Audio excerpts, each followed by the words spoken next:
Car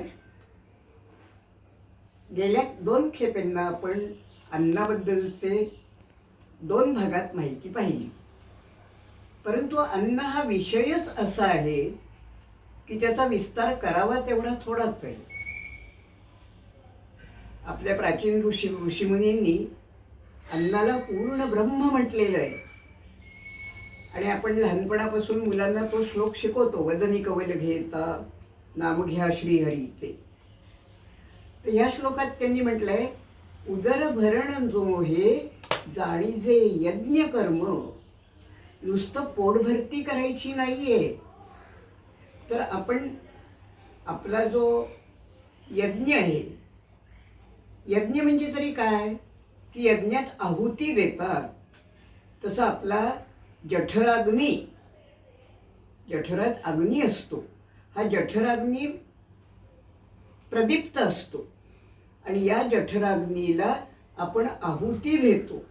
म्हणून म्हटलेलं आहे, उदरभरण नोहे जाणीजे यज्ञकर्म. यज्ञकर्म समजून त्याला आहुती दे. काय होतं, आपण पाहिलं की यज्ञासाठी जो अग्नी पेटवतात त्यात प्रमाणापेक्षा जास्त इंधन घातलं गेलं तरी तो पेटलेला अग्नी झाकला जातो आणि विझतो. अन्नाचंही तसंच आहे. अन्नाचे घास त्या जठराग्नीला आवश्यक तेवढे घेतले तर ठीक असतं. जास्त झाले तर अपचन होणे, मग जठराग्नीवर ताण पडतो आणि जठराग्नी विझतो. अग्नी म्हटला की त्याला विझणं ही क्रिया आली.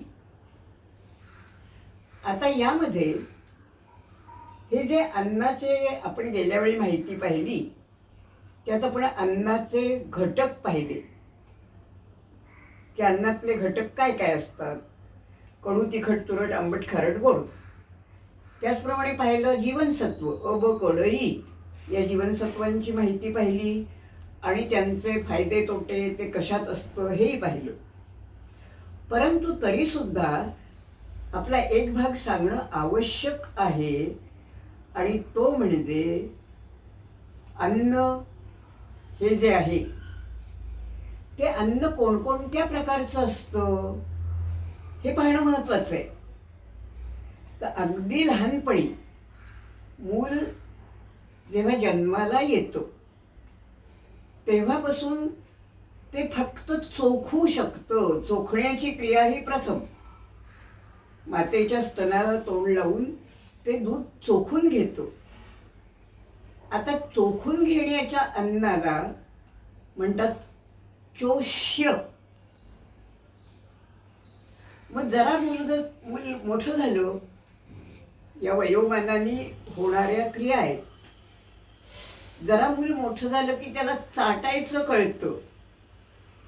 जिभेने चाटण्याची क्रिया सुरू होते आणि या चाटण्याच्या क्रियेला म्हणतात लेह्य. म्हणजे चोष्य आणि लेह्य. पण त्यानंतरची क्रिया काही संपत नाही. त्यानंतर मग आणिक सुधारणा जी होते वयोमानानी ती म्हणजे जिभेने चाटणं झालं पण नंतर हळूहळू दात यायला लागतात मुखामध्ये. मग दात यायला लागले की चावण्याची क्रिया नकळत घडू लागते. मुलं पाय तोंडात येईल ते घेतात आणि चावत सुटतात. ते दातांच्या बळकटीसाठी आवश्यकही असतं. आणि म्हणून आपण लहान मुलांना कुठे गाजर दे की जे पोटात जाऊन एकदम गिळलं जाणार नाही असा पदार्थ पण तो चावला जाईल असे आपण त्यांना देतो. तर ह्या क्रियेला म्हणतात, पहिली झाली चोष्य, दुसरी झाली लेह्य, तिसरी झाली भक्ष्य. भक्ष्यक्रिया म्हणजे भक्षण करणे. त्यात दातांचा समावेश केला जातो.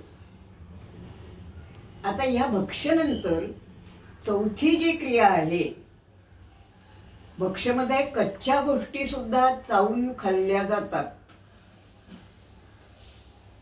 किंवा म्हणजे भक्ष्यामध्ये काही फक्त मांसाहार शाकाहार असा फरक नाही, तो कुठल्याच प्रकारात नाही. परंतु भक्ष्य म्हणजे चावून खाणे. पहा, जनावर सुद्धा शिकार करतात. ती प्रथम काय करतात? त्यांना थोडी शिजवण्याची काही माहिती आहे. त्यांचं ते भक्ष्य असतं. म्हणजे ते ती चावून चावून खातात, पुरवून पुरवून खातात. आणि मग चौथी जी आपली क्रिया आहे, अन्न पचनाची किंवा अन्न घेण्याची चौथी क्रिया म्हणजे भोज्य. ही फक्त क्रिया मानवालाच अवगत आहे. भोज्य म्हणजे काय? भुज धातूचा अर्थ आहे भाजणे. भुजभुंज म्हणजे भाजणे. ज्याच्यावर भाजण्याची किंवा शिजवण्याची क्रिया केली गेली ते भोज्य. आणि म्हणून आपण आपल्या नेहमीच्या जेवणाला सुद्धा भोजन म्हणतो, कारण ते शिजवलेलं आहे म्हणून ते भोजन. तर म्हणजे 4 प्रकार आपल्याला माहीत झालेले आहेत. पुन्हा पाहू आपण. चोष्य, लेह्य, भक्ष्य आणि भोज्य. बरोबर या 4ही प्रकारांचाच भगवान श्रीकृष्णानं सुद्धा भगवद्गीतेत उल्लेख केलेला आहे. ते म्हणतात, पचाम्यन्नम चतुर्विधम. मी 4ही प्रकारचं अन्न खातो आणि पचवतो. मग आता 4ही प्रकारचं अन्न म्हणजे आपण मोठे झालो तरी या 4ही प्रकारचं अन्न खातच असतो. म्हणून पचाम्यन्नम चतुर्विधम म्हणजे 4 प्रकारचं अन्न भगवंतांनी स्वतः सेवन केलेलं आहे आणि सर्वसामान्य मानवही तसंच करतात. तर आपण असं हे 4 प्रकारचं पाहिलं. म्हणजे हा जो आपला शेवटचा भाग राहिला होता ना, की अन्नाचे प्रकार कुठले? मग अन्न खाण्याचे प्रकार कुठले? अन्नाचे प्रकार म्हणजे काही फक्त शाकाहार किंवा मांसाहार असं नव्हे, तर अन्न किती प्रकारे खाल्लं जातं ते अन्नाचे प्रकार. ते आपण आज 4ही प्रकार पाहिले. चोष्य, लेह्य, भक्ष्य आणि भोज्य. आणि आज आपण इथे आपलं हे थांबवणार आहोत. नमस्कार.